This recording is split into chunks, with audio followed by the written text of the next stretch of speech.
शाजिया को रखिए फ्रेम में जरा, एक रिप्लाई शाजिया का। अभिषेक जी तोड़ मोड़ के जवाब दे रहे हैं और बिल्कुल ही गलत बयानी कर रहे हैं। मैं आपके दर्शकों से बहुत जिम्मेदारी के साथ अपील करूंगी कि इस तरह की झूठी अफवाहों को, जिसकी कोई बुनियाद नहीं है, ना यकीन करें।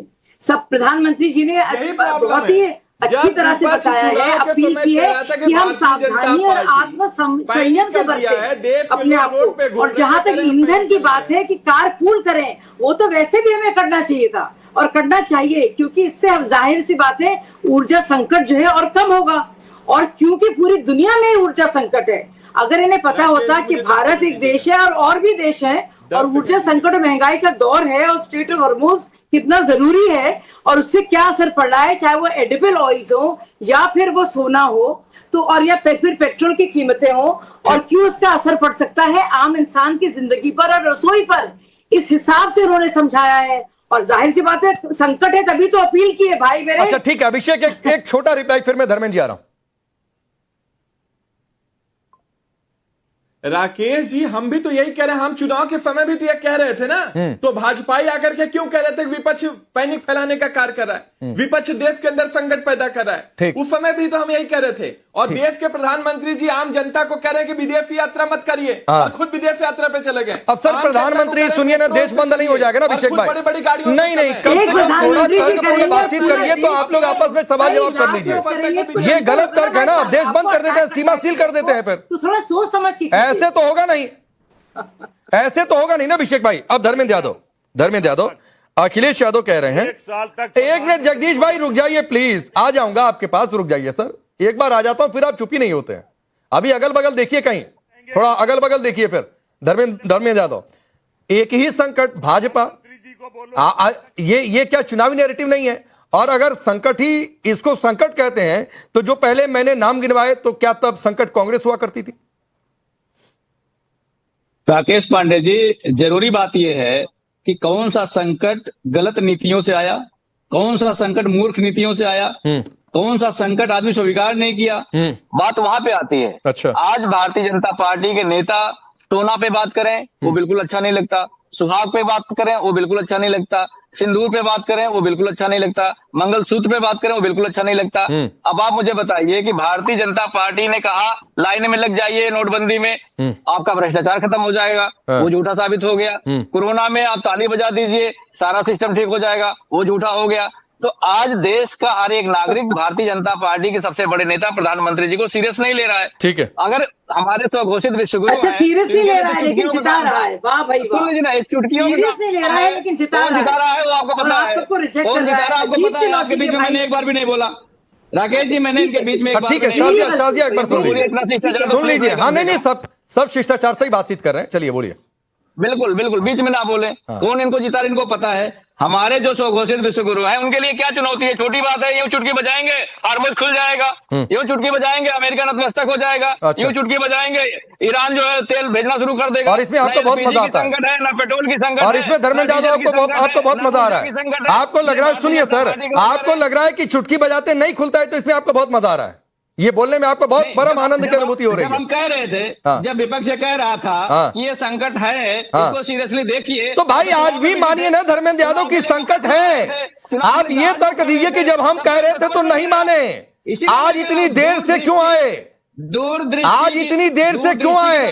तो दूरदृष्टि पर ही सवाल उठाइए, ये मत कहिए कि संकट नहीं है। सुन लीजिए, हाँ अरे भाई दूरदृष्टि होती तो संकट को कम किया जा सकता। अच्छा सुनिए, एक बात धर्मेंद्र भाई सुनिए ना, अरे भाई सुनिए ना धर्मेंद्र यादव सुनिए, अरे भाई सुनिए, एक आपकी पार्टी के नेता है अजेंद्र सिंह लोधी, अरे सुनिए ना, एक आपकी पार्टी के नेता है अजेंद्र सिंह लोधी, नाम सुना है उनका? आप नहीं बता रहे क्या? बहरा तो होने अभी आपने बोला ये। हाँ तो कहां से है, क्या है बताइए, कुछ है सुना है? अरे क्या है मतलब, क्या है? समाजवादी पार्टी के नेता है, आपने बताया जो क्या है नेता में, क्या है? अरे नेता में क्या है आप बताइए, क्या है? आप बताइए, आपको नहीं समाजवादी पार्टी का नेता है, वरिष्ठ नेता है, और क्या है बताइए? अरे सांसद है, नहीं आपको पता है? अरे आप बता रहे तो क्यों नहीं पता? पूरा देश जानता सांसद। अच्छा हम बताएंगे तो आप पता है, चलिए छोड़ दीजिए, ये तो मैंने ऐसे ही पूछा था। अरे ये तो हाँ ना, बहुत वैल्यू है। अब वो प्रधानमंत्री को गाली दे रहे हैं, क्या गाली दे रहे हैं ये तो मैं नहीं बताऊंगा, इसलिए कि वो असंसदीय शब्द है और ऐसे शब्द मैं अपने शो में इस्तेमाल नहीं करता हूं। बता दो यार। अरे बता दो भाई। जाकर सोशल मीडिया पर देख लीजिएगा जगदीश जी, बहुत गाली वाले शब्द सुनने में आपको आनंद आता है सर। आपका तो ट्रैक रिकॉर्ड है। जानना चाह रहे, मैं आपकी पार्टी के नेताओं की फिर फहरिस्त निकाल दूंगा। तो अभी रुक जाइए, पूछ रहा हूं धर्मेंद्र यादव से, आप बीच में आ रहे हैं। अभी तय करिए भाई, अभी तय, फिर वही बात है। रुक जाइए जगदीश जी, रुक जाइए भाई, रुक जाइए, आ जाऊंगा इसके बाद आपके पास, रुक जाइए। हाँ बोलिए। राकेश पांडे जी, बीजेपी के जो सहयोगी हैं उन्होंने क्या बोला है? क्या? भारतीय जनता पार्टी के सहयोगी ओम प्रकाश राजभर ने क्या बोला है? वो भी असंसदीय शब्द है। चुनाव आते हैं, चुनाव जाते हैं, तो नेता हारते हैं, नेता जीतते हैं। हाँ। और जनता को क्या मिलता है उसके आगे? तो अजेंद्र सिंह लोधी जाते हैं ओम प्रकाश राजभर से ट्रेनिंग लेने के लिए, ट्यूशन लेने के लिए जाते हैं क्या? नहीं, ट्यूशन लेने के लिए जाते हैं क्या? कि ओपी राजभर जी कौन कौन से संसदीय शब्दों का इस्तेमाल कर रहे हैं, हमको पढ़ा दीजिए, वही हम प्रधानमंत्री के खिलाफ करेंगे। योगी ओम प्रकाश राजभर ने योगी जी के लिए क्या बोला था? अरे मैं फिर कह रहा हूं, तो भाई आपकी पार्टी के सांसद जाते हैं क्या ट्रेनिंग लेने के लिए, ट्यूशन लेने के लिए? मैं राकेश जी बोलिए ना कि बीजेपी के सहयोगी क्या बोलते हैं? अरे गलत, तो मैं क्या तारीफ कर रहा हूं क्या? मैं ओपी राजभर की या कोई भी नेता गलत शब्द बोलेगा तो मैं तारीफ कर रहा हूं क्या? मैं तो आपसे पूछ रहा हूं, ये ढाल क्यों लगा रहे हैं भाई? क्या? अरे कोई गलत नेता का बयान सुनवा रहे हैं, तो कोई भी गलत शब्द, इसलिए धर्मेंद्र यादव सुनिए, यस, अब मैं बता रहा हूं क्यों नहीं सुनवा रहा हूं। अब सुनिए, मैं बता रहा हूं क्यों नहीं सुनवा रहा हूं, और इसलिए नहीं सुनवा रहा हूं कि उनसे, अब चुप हो जाइए तो सुनाऊंगा आपको, आवाज डाउन करिए इनकी, तब सुनाऊंगा। आप नहीं सुन रहे थे इसलिए सुनवा रहा हूं आवाज। सर सुनिए ना प्लीज, प्लीज सुनिए। आप लोगों की दिक्कत है कि आपको किससे लड़ना है यही नहीं पता है, तो रुक जाइए सुनिए। इसलिए ओपी राजभर और कांग्रेस के किसी नेता का बयान आज नहीं सुनवा रहे क्योंकि आज के संदर्भ में नहीं है। आज के संदर्भ में इन्हीं से, आपके इन लोधी साहब से सवाल ही पूछा गया था इसी बात को लेकर, और इसी विषय पर उन्होंने गाली वाले शब्द का इस्तेमाल किया है, इसलिए उनका बयान टीवी स्क्रीन पर रखा हुआ है। और कोई नेता देगा, चाहे भाजपा का हो, कांग्रेस का, उसका भी सुनवा देंगे, देने दीजिए गाली। किसके लिए किया था बताना जरा? किसके? संजय निषाद ने किसके लिए किया था वो भी सुनवा। अरे भाई इस संदर्भ में नहीं है ना, इतनी बेचैनी क्यों हो गई धर्मेंद्र यादव? इतनी बेचैनी क्यों हो गई, बौखलाहट क्यों हो गई? नाम सुनते ही बेचैनी हो जाती है क्या? मेरी आवाज दबा रहे हैं। मैं आवाज नहीं दबा रहा हूं, आप मेरा वर्जन नहीं सुन रहे थे इसलिए आवाज सबकी डाउन करवाया। आप बोलिए, आप झूठ क्या बोल रहे थे? क्या झूठ बोला? क्या झूठ? आप पे फीडर का कंट्रोल, इसका मतलब थोड़ा ना कि आप क्या झूठ बोला? क्या झूठ बोला? आपने कहा नहीं कि आवाज कम करिए उनका। क्या चीज? आपने कहा नहीं आवाज कम करिए। हाँ बोला, तो फिर क्यों कर रहे हैं? इसलिए कि आप पूछ रहे थे कि ओपी राजभर का बयान क्यों नहीं सुनवाए, तो ये बताने के लिए, ये मैंने नहीं कहा। मैं फिर कह रहा हूं कि आवाज नीचे करवाया, आवाज नीचे करवाया। मैं फिर कह रहा हूं धर्मेंद्र यादव, और इसलिए आवाज नीचे करवाया कि आप पूछ रहे थे कि फलाने का बयान क्यों नहीं सुनवाए, तो ये बताना जरूरी था और आप सुन नहीं रहे थे, इसलिए आपको सुनाने के लिए आवाज डाउन करवाया। और कोई भी नहीं सुनेगा तो आवाज डाउन करवा के सुनाऊंगा, आप ये समझिए। आपके हाथ में कंट्रोल है। हाँ तो जैसे इलेक्शन कमीशन के हाथ में कंट्रोल है, आप चले गए इलेक्शन, आप हमारी आवाज दबाएंगे तो लोकतंत्र की हत्या करना, तो बताइए ना, आप हत्यारे हो लोकतंत्र के। हाँ यही दिक्कत है, आपको सब लोकतंत्र का हत्यारा लगता है, अपने गिरबान में नहीं झांकना है। ठीक है, मैं क्या कहूं मुझे बताइए ना। अरे सर 4 मिनट से तो आप ही बोल रहे हैं भाई, सबसे ज्यादा इस डिबेट में आप समय लेकर जा रहे हैं धर्मेंद्र यादव, सबसे ज्यादा आप समय लेकर जा रहे हैं। दबा रहे तब आप मुझे बोलने दिए, नहीं तो बोलने नहीं देते आप मुझे। अच्छा, जानता था मैं क्या चीज? वो आप ही लोग सब जानते हैं, बाकी दुनिया में कोई जानता है? आप ही लोग परम ज्ञानी हैं। तो रुक जाइए सर, हो गया। आप कैसे जान जाएंगे फिर? अरे धर्मेंद्र भाई काहे लिए पर्सनल हो जाते हैं?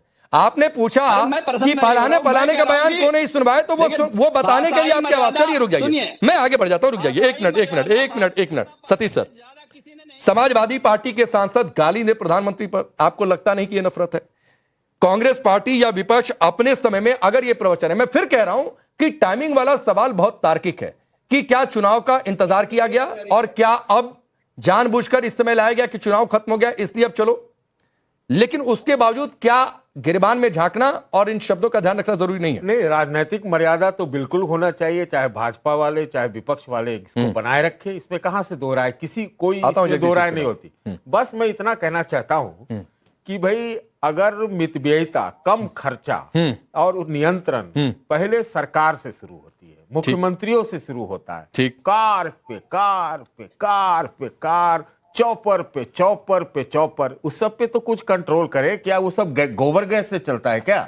नंबर 1। नंबर 2, हमको स्टेप जो लेने हैं ले, देर क्यों? और एक बात और कि हम थोड़ा चाइना से इकोनॉमिक मैनेजमेंट सीखे, पॉलिटिकल मैनेजमेंट नहीं।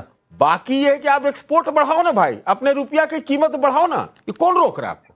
ठीक है, कौन रोक रहा है? खाली आत्मनिर्भरता कह देने से हो थोड़ी सही जाएगा। बात कह रहे हैं सतीश भाई, मैं आपकी बात से इत्तेफाक रखती हूँ। सतीश जी बिल्कुल सही कह रहे हैं, अपने रुपए की वैल्यू को बढ़ाने की जरूरत है, और आप जो कह रहे हैं बिल्कुल आपकी बात में पूरी तरह से सहमत हूँ। लेकिन वो कैसे बढ़ाया जाए? वो तभी होगा जब हम जो इम्पोर्ट कर रहे हैं उसकी मात्रा कम हो, हम सोच समझ के करें। अरे तो करे तो अगर सोचिए 90% तेल, आपकी बात कर रही हो सतीश भाई, यू आर राइट, 90% लगभग देखिए तेल विदेशों से भारत पूरी करता है, तो जाहिर सी बात है जो बाहर से सामान आ रहा है उसमें थोड़ी देर नियंत्रण लगाए।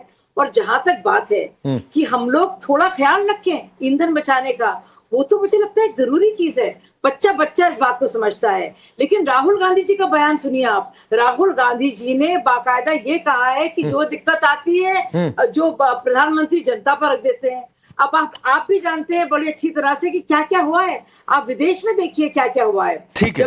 जब भी ऐसी बातें हुई हैं तो मतलब पूरी तरह से ठीक है, इसके कितने एग्जाम्पल्स हैं। ठीक है शाजिया, ठीक है Jagdish ji, America, Pakistan, Malaysia, UAE, चीन, जापान, यूके, कनाडा, जरा वो डाल दीजिएगा कंपैरेटिव ग्राफिक्स। 23 फरवरी के बाद से सभी जगहों पर 30 से 40% पेट्रोल डीजल के दाम ऑन एन एवरेज बढ़े हुए हैं। तो ये बढ़ना तो था ही, पहली बात चीज। दूसरी बात है, महाराष्ट्र से खबर है आपके लिए, वहां के सांस्कृतिक कार्य मंत्री आशीष शेलार हैं, जिन्होंने ये कहा है कि कांस फिल्म फेस्टिवल जो हो रहा है उसमें एक डेलीगेशन जाने वाला था, लेकिन अब वो नहीं जा रहा है। कम वाहनों का इस्तेमाल करेंगे, जो जरूरी मीटिंग होगी उन्हें वर्चुअल तरीके से करेंगे। तो कहीं ना कहीं से शुरुआत हो रही है। आप लोग की दिक्कत क्या है पता है? एक कुछ आया उसके बाद तुरंत आ जाएंगे, इंतजार नहीं करेंगे। यही हाल आपने पहले किया और यही हाल आप अभी कर रहे हैं। राकेश पांडे जी, हाथ जोड़कर प्रार्थना अपने प्रधानमंत्री जी से, अच्छा, कि आज इसे वर्क फ्रॉम होम 1 साल तक रखें। अपनी कैबिनेट, अपने मुख्यमंत्री को आज ये अनाउंस कर दिया, अगर वाकई सीरियस है, देश पर आफत आने वाली है, पर वो नहीं करेंगे।